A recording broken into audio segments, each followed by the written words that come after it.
Welcome viewers. आज की video मेरी जैसी यंग जनरेशन के लिए बहुत इंपॉर्टेंट हो सकती है, जो सोचती है मुझे इन्वेस्ट तो करना है पर मैं कहाँ इन्वेस्ट करूँ, कैसे इन्वेस्ट करूँ, क्या मुझे एक एडवाइजर की जरूरत है। और यही सब सोचते सोचते वो थक हार के कुछ नहीं करता है। इसलिए आज इन्हीं सब कॉमन सवालों का जवाब देने आए हैं कोटक म्यूचुअल फंड्स के सीईओ मिस्टर नीलेश शाह। एक क्वेश्चन आता है, how should I invest? Well, अगर आपके पास महाभारत के एकलव्य जैसी डेडिकेशन है तो आप खुद अपना कोर्स बना सकते हैं, खुद अपनी तरह से रिसर्च करके कंपनीज के मैनेजमेंट को मिलके उसकी फेयर वैल्यू डिटरमाइन करके निवेश कर सकते हैं। और अगर आपके पास एकलव्य जैसी डेडिकेशन नहीं है तो आप म्यूचुअल फंड के थ्रू इन्वेस्ट कर सकते हैं। एक और क्वेश्चन आता है, नीलेश भाई ये लॉन्ग टर्म कितना लॉन्ग टर्म होता है? मैं उनको एक एडवर्टाइजमेंट बताना चाहता हूँ। This advertisement is from a Swiss watch company called Patek Philippe and they say in their advertisement you never actually own a Patek Philippe, you merely look after it for the next generation. अच्छे stock भी कुछ तरह पटेक Philip की watch की तरह होते हैं। आप उसे ओन नहीं करते, आप उसके कस्टोडियन होते हैं अपनी नेक्स्ट जनरेशन को देने के लिए। एक और क्वेश्चन उठता है कि नीलेश भाई हमें एडवाइज़र की ज़रूरत है क्या? हम खुद इन्वेस्टमेंट कर सकते हैं म्यूचुअल फंड में? वेल, मेरे हिसाब से आपको एक एडवाइज़र की ज़रूरत है। जब आप क्रिकेट के पिच पे उतरते हैं, कभी हाफ वॉली मिलती है, कभी लॉन्ग हॉप मिलता है, कभी यॉर्कर आता है, कभी बाउंसर आता है और एक आधा बीमर भी आ जाता है जो सर के ऊपर आ रहा हो।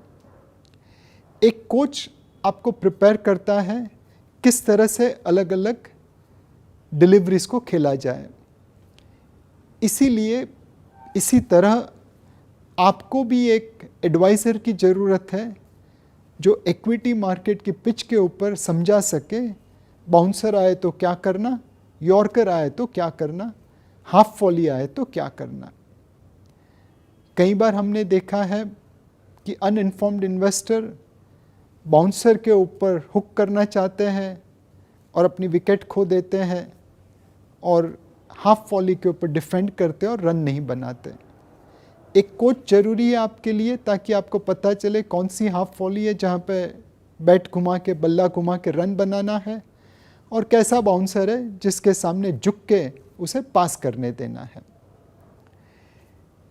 इन दी नॉमिनल टर्म्स अगर देखें तो let's see two scenarios. Fund A जो पहले साल 10 रुपये की NAV 2 रुपया कर दिया, 80% नुकसान किया।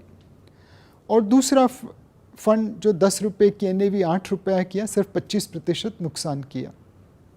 दूसरे साल रोल रिवर्स होता है बिकॉज पहले फंड के स्टॉक इतने सारे गिर गए थे, एक डेड कैट बाउंस आ जाता है, 2 रुपये की NAV 4 रुपया होती है, 100% रिटर्न बनता है। दूसरा फंड जिसने कुछ बहुत खोया नहीं था, वो मुश्किल से 8 रुपये की NAV 12 रुपया करता है, तकरीबन 50% रिटर्न दिखता है। नाउ जब आप इवेल्युएट करो इस फंड को तो कई लोग पिछले 1 साल के परफॉर्मेंस में सोचेंगे कि पहले फंड ने अच्छा किया है, 100% रिटर्न दिया, जबकि दूसरे फंड ने तो सिर्फ 50% रिटर्न दिया। बट एक अच्छा कोच आपको बता पाएगा कि इसी फंड को अगर आप 2 साल के लिए इवेल्युएट करें तो पहले फंड ने 7% खोया है, दूसरे फंड ने 20% बनाया है। हो सकता है कि दूसरे फंड की प्रोसेस सही है और उसमें लॉन्ग टर्म निवेश करके फ़ायदा होगा, शॉर्ट टर्म परफॉर्मेंस को इग्नोर करते हैं।